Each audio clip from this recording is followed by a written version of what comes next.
When you're talking about the most dependable, longest-lasting, full-size pickups on the road, what you're really talking about is Chevy Silverado. And that just doesn't happen by accident. While we test our trucks from hood to hitch with durability in mind, we also spend countless hours testing what could be the most important part of the truck, the bed. And today we're going to talk with Chief Engineer Eric Stanzak about those tests. Hey, Eric. Hey, Howie. How you doing? Great, thank you. Okay, the bed of the truck, very important. Yes, the bed and what it's made of matters so much because this is the part of the truck that takes all the abuse. Now, I know the Silverado bed is made of high-strength steel.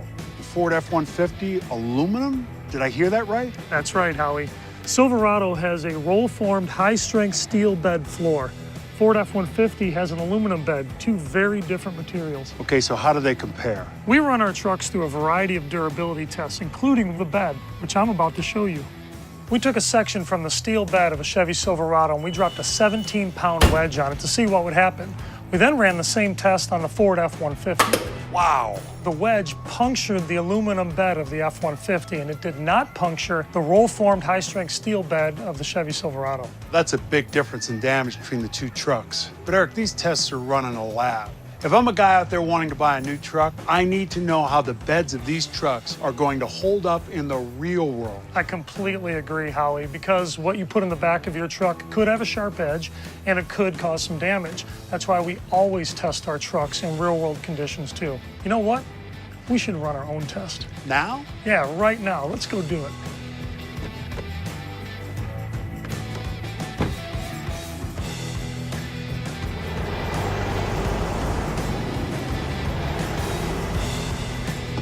Now we have 2 loads of landscape bricks, the kind of thing that you'd see on a construction site. Now we're gonna take both of these loads and we're gonna drop them into the bed of both pickups at the same time, and we're gonna see what happens. If there's a weakness in either one of these beds, this will find it. You bet. Why don't we drop the tailgates? Got it. Now, there's no bed liners on either one of these trucks, right? That's right. What we're testing here is high-strength roll-formed steel bed versus an aluminum bed. Let's do it. Okay. Wow!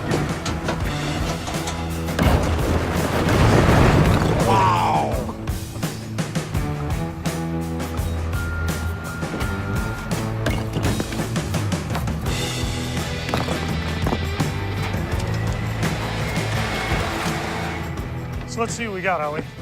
Now, it's the type of load we dropped in here. You'd expect to see some scratches, dents, and dings like you see here in the bed of the Silverado. Yeah, it looks like me, a little bit banged up, but still good. I'll be interested to see what happens over there with the Ford. Let's go have a look.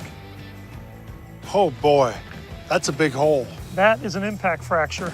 1, 2, 3, 4, 5 cracks. Well, that's a hole. 4 cracks, that's a hole. I can see all the way through to the ground. That's a problem. Based on the test that we ran today, it's clear that the roll-formed high-strength steel bed of the Silverado is tougher than the aluminum bed of the Ford F-150. If you've got to take time to repair or replace the bed of your truck, that's time without your truck. And what if these holes in your bed end up causing damage to cargo equipment that you're hauling? You know, something else we discovered when we ran this test is it doesn't take a huge load to put damage into this bed. Let me show you. A toolbox. Yep. Really? That's right. Watch. Oh, boy. See? Put a hole right in the bed. Amazing. All right, let's see how the Silverado does. Just a dent, held up well. Just a dent. That's right. I have to tell you, all of this would really make me think twice about buying a truck with an aluminum bed, that's for sure. And this has been an eye-opening experience for me. Thanks for letting me see the strength of the new Silverado for myself. You're very welcome, Howard. It's been my pleasure. You got a point.